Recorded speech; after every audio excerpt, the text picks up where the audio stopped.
Welcome to my channel, Midsummer Myths, the place where everyday life turns into unbelievable drama. And today's story, oh, you're going to love this one. Have you ever come home from a trip only to find out someone else has been living in your house? No, I'm not talking about a family member, a friend, or a tenant you forgot you had. I mean a full-blown, self-appointed queen of the neighborhood who thought my mansion was her new weekend getaway. For 2 whole weeks, it started when I decided to take a much-needed business trip to the coast. I'd been planning it for months.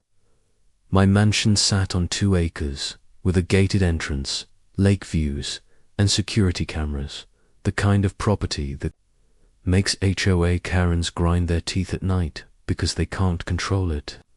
And trust me, the HOA in my neighborhood, they don't just enforce rules, they invent them. I had no reason to worry.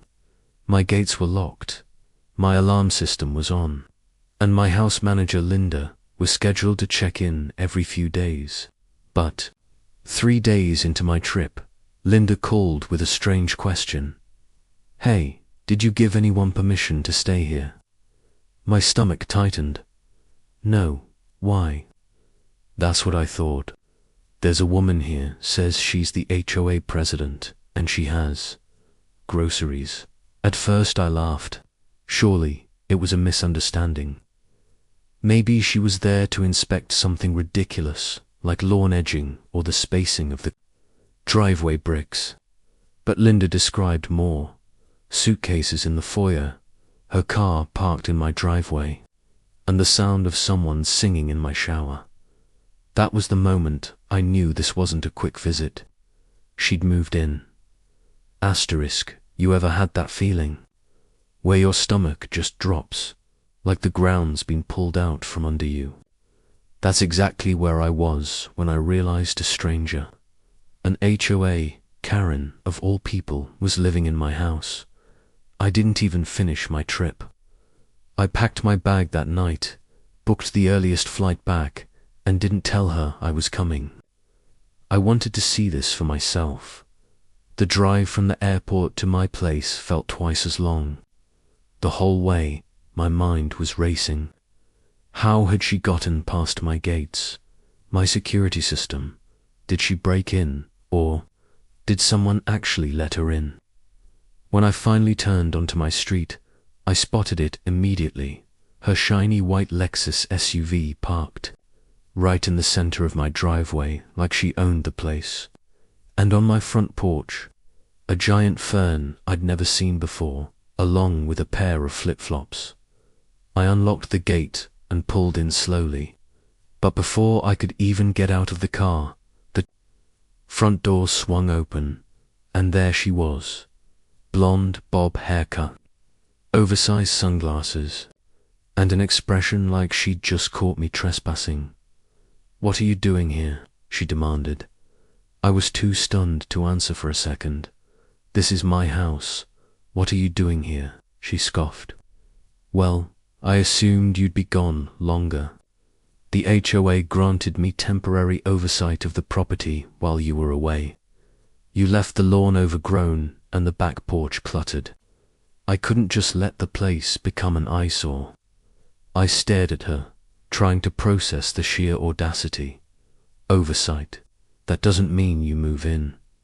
Her voice got sharper. "It's called maintaining community standards. And since you clearly don't care about them, I stepped in. You should be thanking me." I walked inside, and my jaw nearly hit the floor.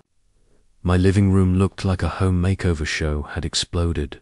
Furniture rearranged, new throw pillows, a vase of fresh flowers on the table. There were grocery bags on the kitchen counter, wine glasses in the sink, and a pile of laundry on my sofa. But the thing that really got me, my guest bedroom door was wide open, and inside were racks of her clothes. I turned back to her. "Pack your things now."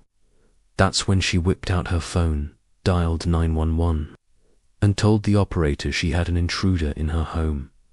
I almost laughed, But then I realized she was dead serious. Asterisk. If you've ever been so mad you can hear your own pulse in your ears, you'll understand exactly where I was in that moment. Here I was, standing in my mansion, and HOA Karen was calmly calling the cops on me like I'd just broken into her castle. She stayed on the phone, speaking loudly enough for me to hear every word. Yes, officer, a strange man has forced his way into my home. He's threatening me. I fear for my safety. I stepped closer so she could see the keys dangling in my hand, the same keys that opened every lock in this house. You're making a huge mistake. Her lip curled.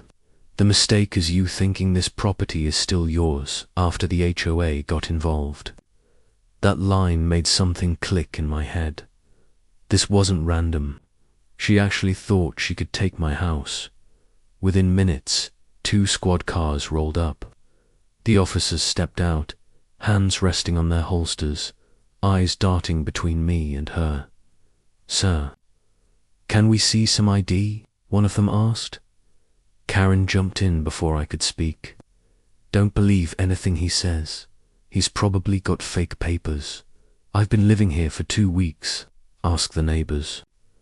I handed over my driver's license and, more importantly, the property deed I'd brought with me from my safe in the car, the original copy with my name, my signature, and the official county seal. The younger officer scanned it, then gave me a look that said, "Yeah, she's toast."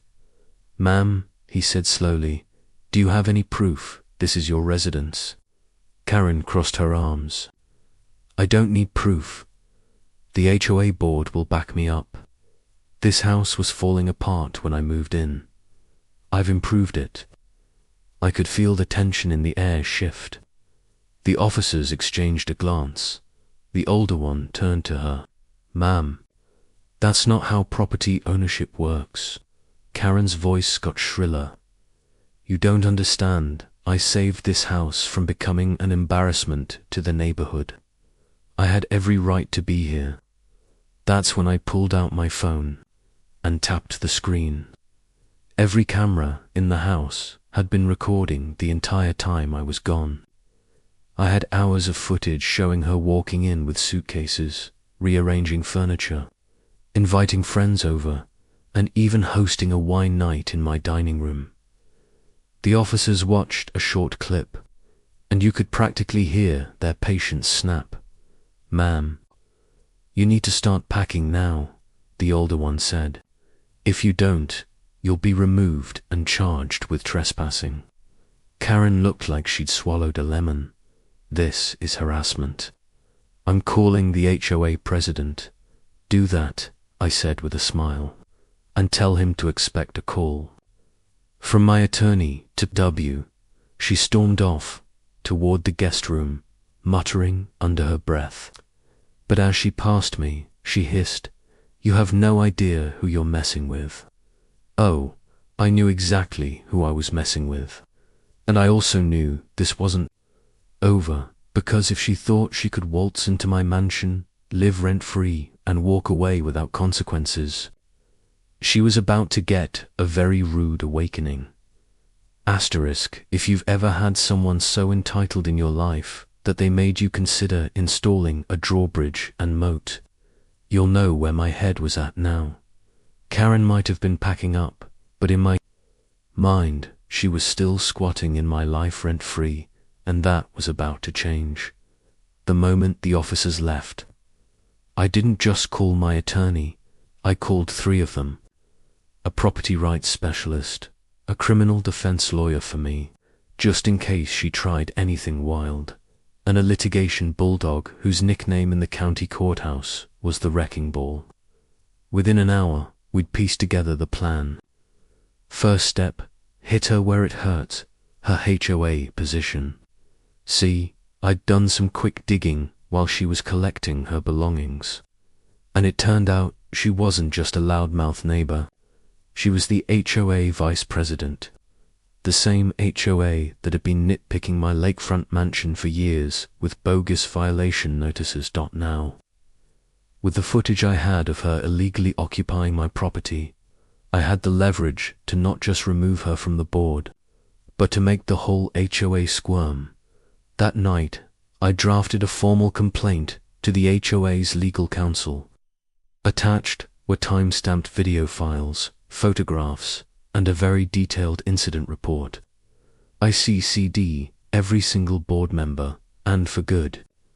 Measured the entire neighborhood email list. By the next morning, my phone was blowing up with replies.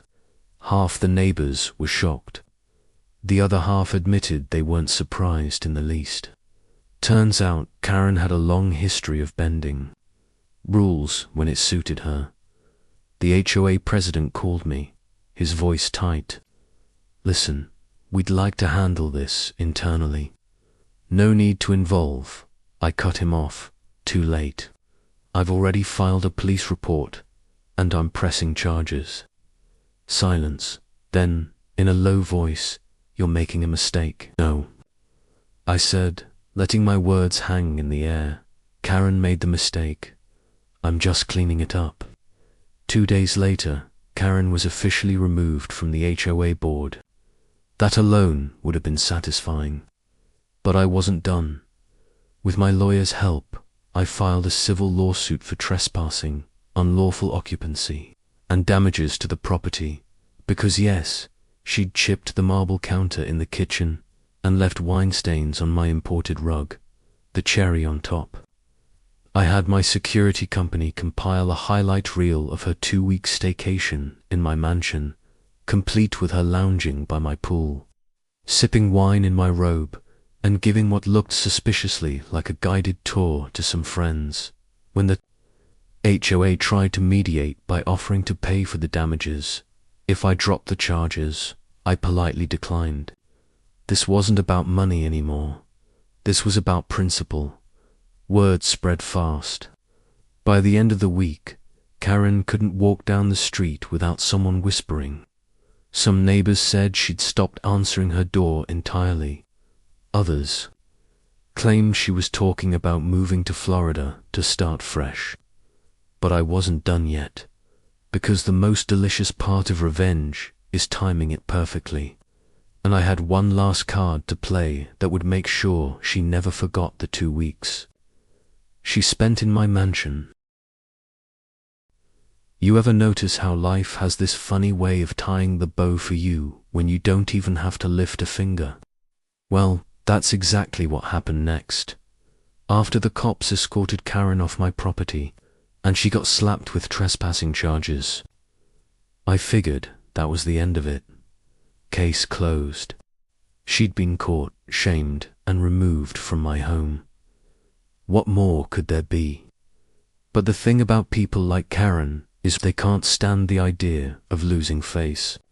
She thought she could spin the story, maybe tell the neighbors I overreacted, or that she had permission. That was cute. The problem for her, I had hours of crystal clear, 4K footage of her living it up in my pool, sipping wine from my private collection, and throwing parties in my house like she owned the place. My lawyer and I decided to make it official. We filed a civil suit for damages, not just for the property repairs, but for emotional distress and security breaches. And here's the kicker. Those filings became public record. That meant anyone in the community could read them, and oh, boy, did they. I didn't even have to lift a finger.